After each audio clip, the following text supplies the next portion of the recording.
요즘 우크라이나 러시아 전쟁을 보시면 물론 대략 지금 우크라이나의 영토의 15% 정도를 러시아에게 빼앗겼습니다. 그런데도 불구하고 우크라이나가 러시아와 전면전으로 전쟁을 한다고 했을 때 다 삼켜지지 않은 게 다행입니다. 그렇죠? 우리가 중국이랑 싸운다고 봐봐요. 그러면 우리나라가 전부 다 점령하지 않는 것이 잘한 거죠. 일부 영토를 뺏겼다 하더라도 국력 차이, 국방력 차이 이런 걸 계산했을 때 우리가 그런 미국이랑 대결한다고 했으면 다 점령 안 당하면 잘하는 거죠. 그런데 지금 우크라이나가 15% 정도의 영토만 원래는 20%를 빼앗겼다가 5%를 회복했어요. 그러니까 약 15%의 영토를 빼앗긴 상태인데 야, 영토를 어떻게 15%나 뺏기냐. 우크라이나 진짜 멍청하다. 그렇게 할 수 있는 형편이 아니에요. 최선을 다해서 선방하고 있는 겁니다, 지금. 그러면 그 능력이 어디에서 왔느냐? 여러 가지 요인들이 있겠지만 저는 멀티링크라고 봐요. 멀티링크. 이게 무엇이냐면 우리가 요즘 다 핸드폰 쓰고 있지 않습니까? 통신 뭐 4G를 쓴다, 뭐 5G를 쓴다, 뭐 그걸 다 쓰면 3G로 바뀌어가지고 뭐 요금제를 쓴다, 뭐 이러고 있지만 여러분 핸드폰이 만약에 인터넷이 안 된다고 하면 다 먹통이겠죠, 먹통. 그런 것처럼 최신 드론 무기, 최신 장갑차 서로 지금 어디쯤 왔는지 파악할 수 있는 능력, 인터넷이 없으면 불가능한 거예요. 그런데 여러분 그 넓은 전장에 우크라이나의 영토가 우리나라의 6배라고 하는데 그 넓은 영토에 와이파이를 존을 다 설치하려면 얼마나 비효율적이겠어요. 그러니까 지금 전쟁을 수행해야 되는데 인터넷이 안 된다. 그래서 미국에 있는 지금 테슬라 창업주죠? CEO죠? 그래서 그 일론 머스크한테 멀티링크, 그러니까 지금 일론 머스크가 어마어마한 지구에 많은 위성을 띄워놓고 무선으로 네트워크를 쓸 수 있도록 엄청난 많은 위성 정찰기를 띄워놨잖아요, 지금. 그러면서 인터넷을 마음대로 사용할 수 있도록 멀티링크라는 걸 만들었는데 이 우크라이나 정부가 일론 머스크한테 트위터로 보내가지고 우크라이나에게 군사들에게 이 무선 네트워크를 쓸 수 있도록 공유를 해달라. 요즘 말로 하면은 뭐 와이파이 비번을 좀 풀어달라. 이렇게 얘기를 하니까 이 멀티링크 기능을 쓸 수가 있거든요. 엄청나게 좋은 겁니다, 이게. 적군이 어디에 오고 있는지, 군사가 어디쯤 위치해 있는지, 적군이 보급 기지를 어디에 세웠는지, 상대방의 그 탄약이랑 그런 것들이 어느 다리를 통해서 통과하고 있는지 다 볼 수 있는 거예요. 이 멀티링크는 거의 정말 맵팩, 게임 용어는 아마 맵팩일 거예요. 원래는 이렇게 게임 같은 거를 저도 중학교 때 좀 해봤지만 캄캄해요. 게임을 해보면 캄캄해요. 그런데 이 병사들이 가보면 그 지역만큼 밝아져요. 그런데 맵팩이라고 하면 처음부터 그 화면을 다 볼 수 있게 해주는 거거든요. 게임 체인저예요. 근데 이 멀티링크를 지금 우크라이나가 쓸 수 있거든요. 그런데 오늘 본문을 보면 마치 그 멀티링크를 사용하고 있는 것처럼 보여지는 한 사람이 등장해요. 그건 바로 엘리사입니다. 왜 그럴까요? 하나님이 엘리사한테 다 알려주시거든요. 아람 군대가 이 길목을 통해서 올 것이다. 서쪽을 통해서 내려올 거다. 동쪽을 통해서 얼마만큼의 병력 규모가 내려온다. 그걸 하나님이 엘리사한테 다 알려주시는 거예요. 완전히 뭐 땅 짚고 헤엄치기죠. 그러면 아람 군사 5만 군대가 내려온다. 그러면 좁은 요새 동쪽 좁은 요새에 5천의 병사만 딱 보내면 막는 거예요. 군대를 파병한다는 것은 먹는 거, 식량 문제, 옷 문제 다 그 무기 문제가 다 들어가기 때문에 한 번 이동하는데 돈이 들어요. 전쟁은 돈입니다, 사실은. 왜 우리나라가 북한을 압도할 수 있어요?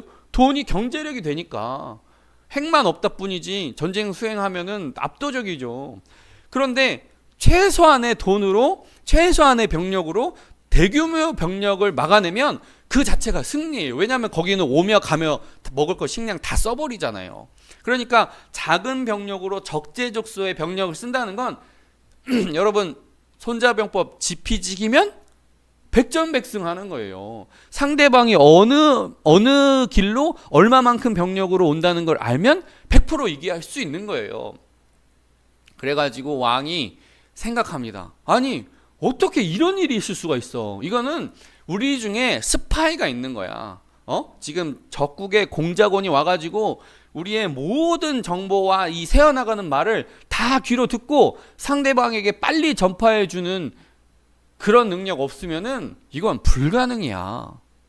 그렇게 해가지고 신하들을 막 의심해요. 야 누구야? 스파이 누구 있어? 우리 좀 조사 좀 해봐. 이렇게 의심하고 있는 찰나에 아람의 신하들이 왕이시여 그게 아니라 왕의 침실에서 하는 말까지 다 듣고 하나님께 듣고 그것을 여호람 왕, 북이스라엘의 여호람 왕에게 알려주는 엘리사 선지자가 있습니다. 그렇게 얘기를 합니다. 그런데 이 엘리사가 어떠한 존재였느냐? 그 아람의 왕 하사엘에게 어떠한 왕이었느냐? 베나닷이라고 하는 아람 왕이 있었어요. 베나닷이라고 하는 아람 왕이 있었는데 이 왕이 병에 걸려요. 그래서 엘리사한테 사람을 보냅니다.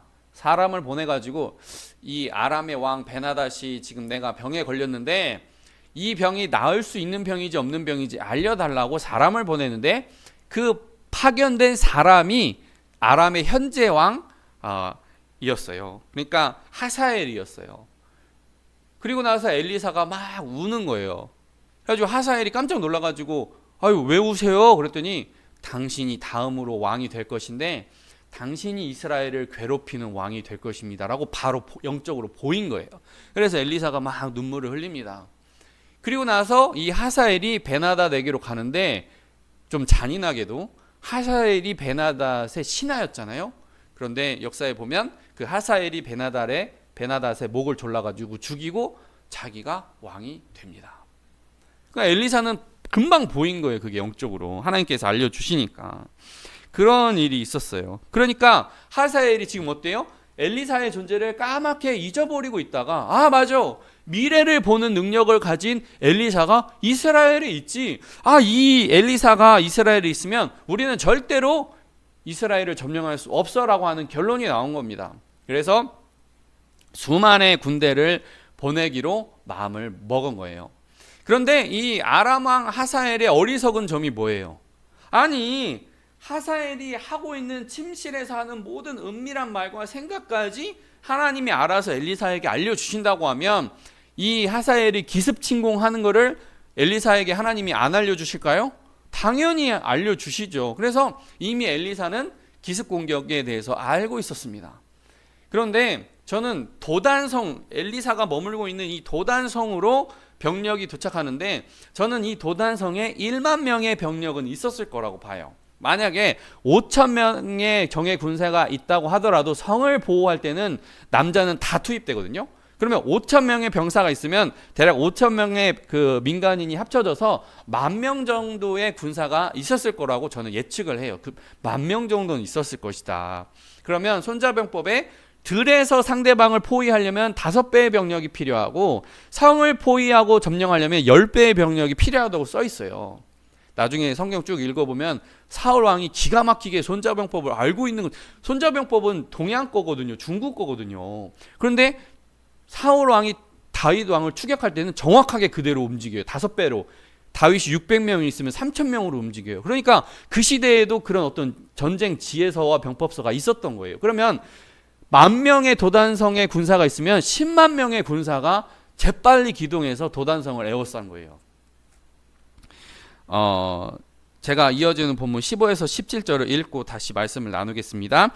하나님의 사람의 사환이 일찍 일어나서 나가보니 군사와 말과 병거가 성읍을 에워쌌는지라. 그의 사환이 엘리사에게 말하되 내 주여 우리가 어찌하리까 하니 대답하되 두려워하지 말라. 우리와 함께한 자가 그들과 함께한 자보다 많으니라 하고 기도하여 이르되 여호와여 원하건대 그의 눈을 열어서 보게 하옵소서 하니 여호와께서 그 청년의 눈을 여심해 그가 보니 불말과 불병거가 산에 가득하여 엘리사를 둘렀더라.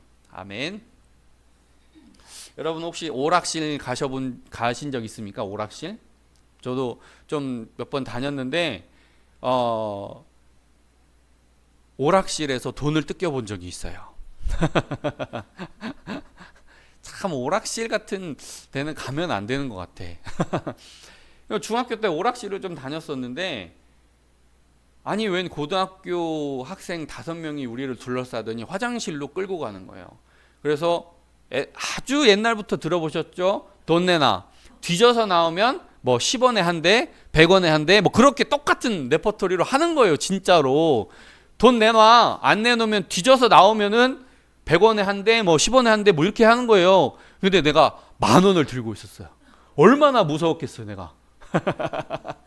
근데 다른 친구들은 진짜 돈이 없었는지 거짓말을 했는지 모르겠지만 다른 친구들은 절대 돈이 없다고 얘기를 했는데 내가 10,000원을 줬어요.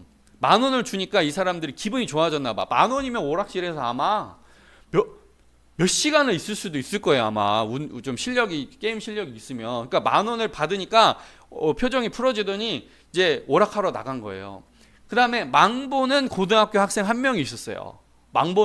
아니 망을 봐야지. 우리가 도망가서 경찰에 신고하면 어떡해. 그러니까 망을 보는 그러니까 고등학생이 뭐가 그렇게 무섭다고. 근데 그때 중학생이었으니까 키가 크니까 무섭고 그런 거예요. 그래가지고 망을 보는 고등학생이 있었는데 그 망 보는 학생도 오락하러 갔나 봐.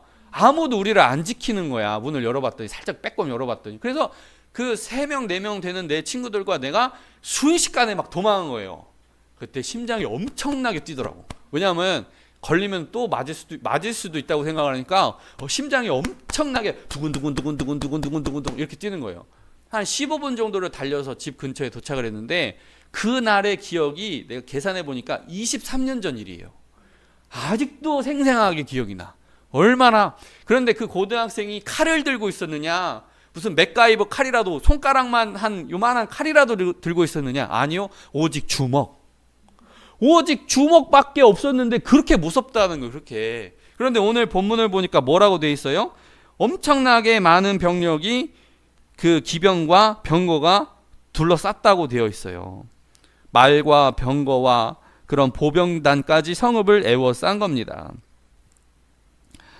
자, 성을 에워쌌다는 거는 또 얼마나 두려운 일이냐? 제가 설교 준비하면서 생각이 났는데 제갈량이라고 하는 그 삼국지의 총나라의 명재상이 이제 북벌을 5차례 진행을 했을 때 가장 가능성이 높았던 그런 북벌이 1차 북벌이에요. 1차 북벌. 계란으로 바위치기인데 어쨌든 자기의 정말 사랑했던 유비 왕을 따라가지고 그 선대 왕의 명령을 따라서 힘들지만 첫 번째 북벌로 나아가는데 제갈량의 작전은 그랬어요. 제갈량이 가장 아끼고 사랑하는 장수 중에 조운이 있었습니다. 이 유비의 아들을 구해냈다고 하는 그런 장군이죠. 조운한테 그 가장 북쪽으로 올라가서 조진이라고 하는 굉장히 또 유명한 장군의 발을 묶어두고 자기는 왼쪽으로 돌아가서 기산을 치는 거. 그때 왼쪽으로 돌아갈 때 이 중국 서쪽에 강족과 저족이 있었거든요. 이 두 민족을 잘 회유해가지고 이 민족과 함께 북벌하는 거, 올라가는 거. 이게 가장 확률이 높았던, 가장 승률이 좋았던 방법이에요. 그런데 이 위나라에도 가만히 있을 수 있습니까? 이 아주 역전의 명수 장압이라고 하는 그 당시에 중원의 가장 맹장이었던 장압을 보내가지고 이 제갈량의 군대를 이제 공격을 하러 오고 있는 거예요. 그런데 또 제갈량이 가장 사랑하는 책사 중에 한 명 마속이 있었어요. 야, 지금 장압이 오고 있다고 하니 저 가정으로 가가지고 길을 막아. 너의 역할은 공격해서 승리하는 게 아니라 좁은 길목을 지키는 거야 라고 분명히 알려줬어요. 그런데 이 마속이 욕심을 부려가지고 좁은 길목으로 나아가지 않고 산 위에 올라갔어요. 산 위에 내려가서 공격하기가 좋거든요. 방어를 하려면 좁은 길목을 지켜야 되고 공격을 하고 싶으면 산 위로 올라가서 내려가면서 상대방을 쳐야 되는데 이 장압이 딱 산을 보더니 아예 그냥 그 산을 둘러싸버려요. 순식간에. 그러니까 어떻게 되는 거예요? 식량 끊기죠. 물 끊기죠. 굶어 죽는 겁니다. 그냥. 그래서 성을 포위당한다고 하는 것은 굉장히 위험한 일이에요. 그래서 제갈량이 그 1차 북벌에서 패하고 나머지 5차 북벌까지 전부 다 패하거든요. 성을 둘러싸인다는 것은 그만큼 위험한 일인데, 아니 지금 변변한 무기도 없고 사람도 부족하고 그 다음에 성은 지금 에워싸여 있고, 이런 상황에서 게하시가 볼 땐 아버지여 주여 우리 다 죽었습니다, 끝났습니다, 이렇게 지금 얘기를 하고 있는데, 엘리사는 단호하게 두려워하지 말라, 우리와 함께하는 자들이 저들보다 많으니라, 이렇게 되어 있습니다. 게하시의 눈을 열어서 보게 하옵소서 하니까 하늘의 불말과 불병거들이 이 아람의 군대를 다시 에워싸고 있는 것을 보여줘요. 너무나 놀라운 장면이죠. 그런데 여러분, 굉장히 흥미로운 역사가 있었어요. 16세기에 루터가 종교개혁을 일으키고 3대 논문을 발표하고 오직 믿음, 오직 은혜, 오직 성경을 통해서만, 오류가 있을 수 있는 교황의 명령이 아니라 오직 성경의 명령을 순종하는, 그것이 참 기독교요, 참 진리다라고 하는 그 모든 신앙의 표현을 다 하고, 하나님께서 그때 막 인쇄술을 발전시키셔가지고 순식간에 루터의 이 사상들이 막 전파가 되고, 이러한 상황에서 교황단은 루터 죽여야 된다, 이거 종교재판 열어가지고 악마화시키고 마녀사냥하고 이단이라고 규정해서 파문시키고 이런 일을 해야 된다. 그런데 이렇게 하면 너무 자비가 없어 보이니까 먼저 루터에게 카톨릭으로 돌아오라라고 선언을 시켜야 되는 거예요. 그게 가장 카톨릭에게 유리한 방법이었어요.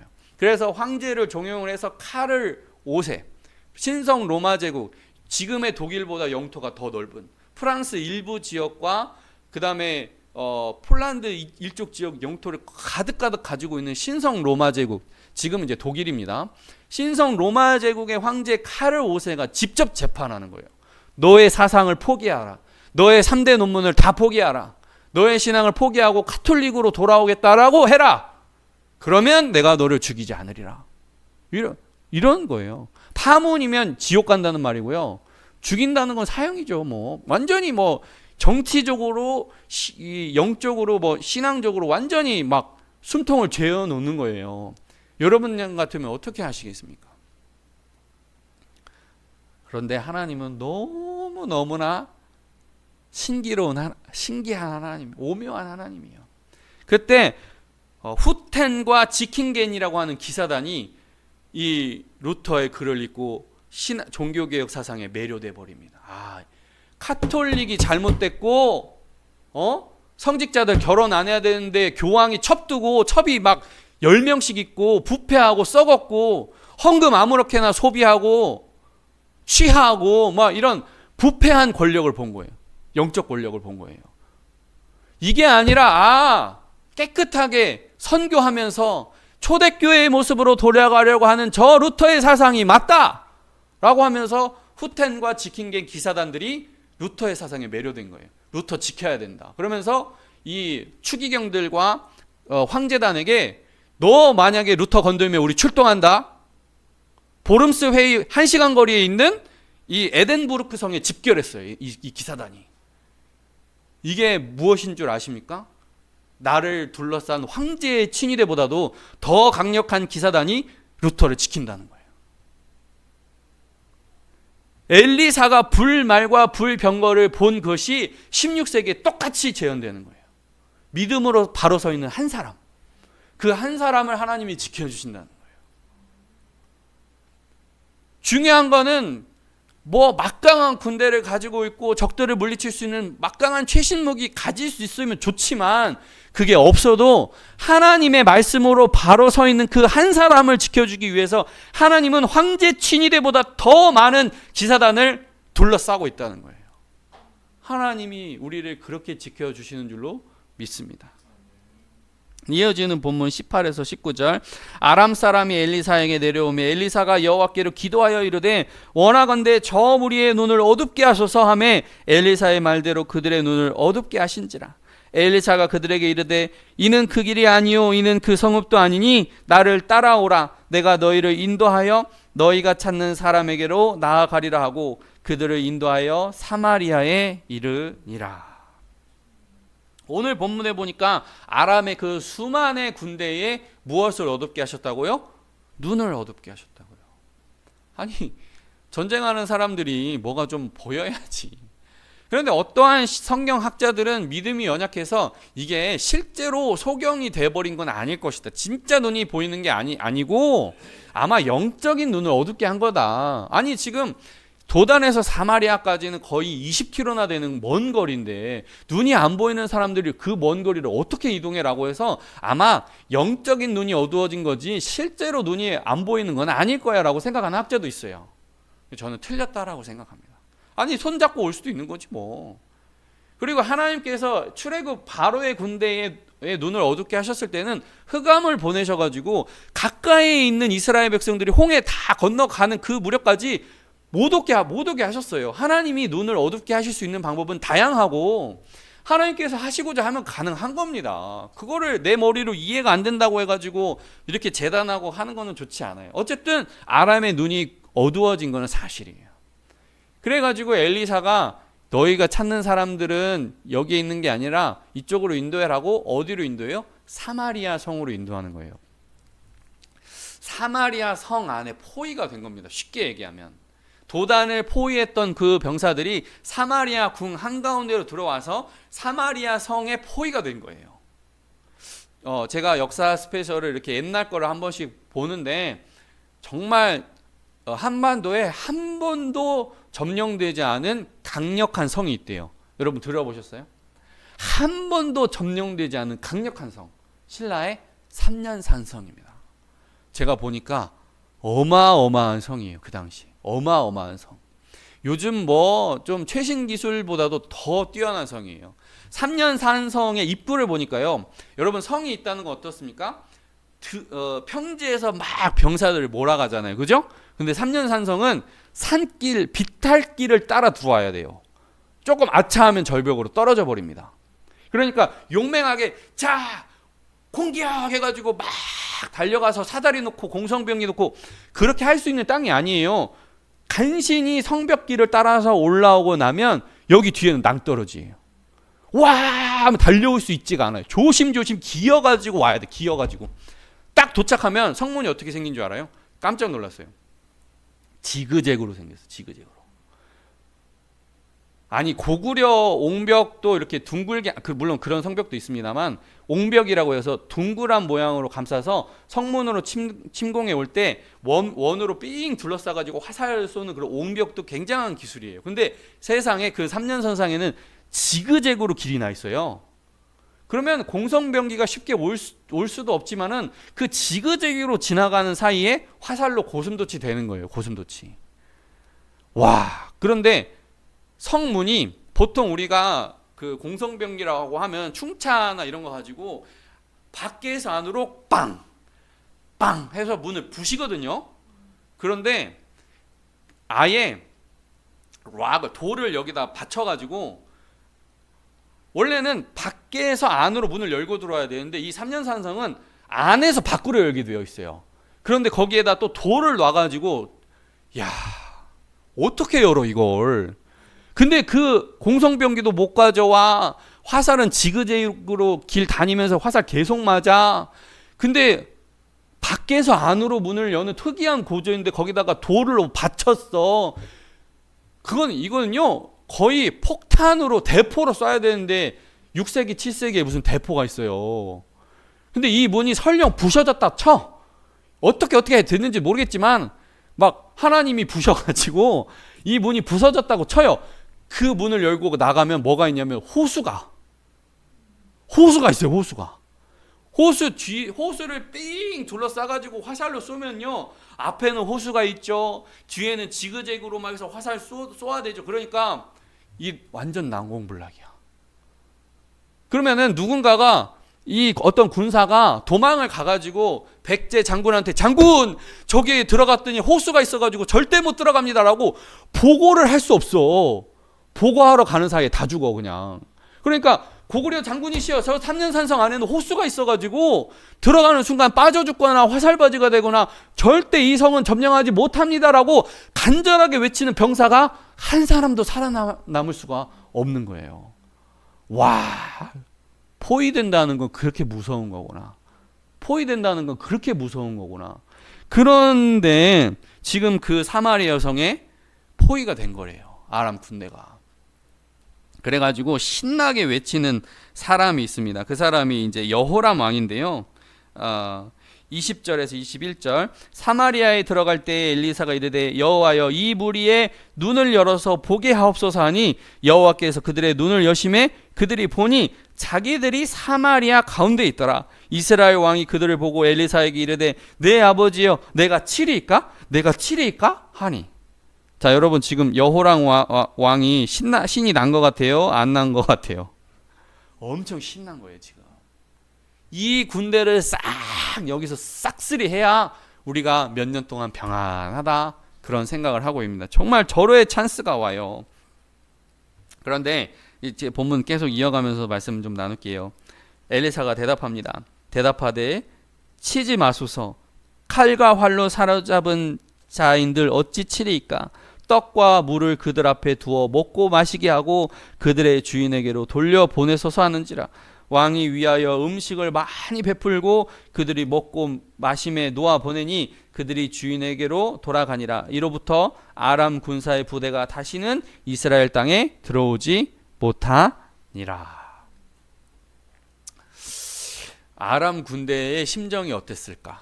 지금 이 사마리아 성이나 도단성을 점령해가지고 밀을 뺏어오고 여자들을 어깨에 들쳐매고 보물을 자기 주머니에 막 쑤셔 넣어가지고 그득그득 가져갈 생각으로 왔는데 그들이 나에게 빵을 주고 고기를 주고 먹을 것을 주고 얼마나 창피했겠어요. 그렇죠?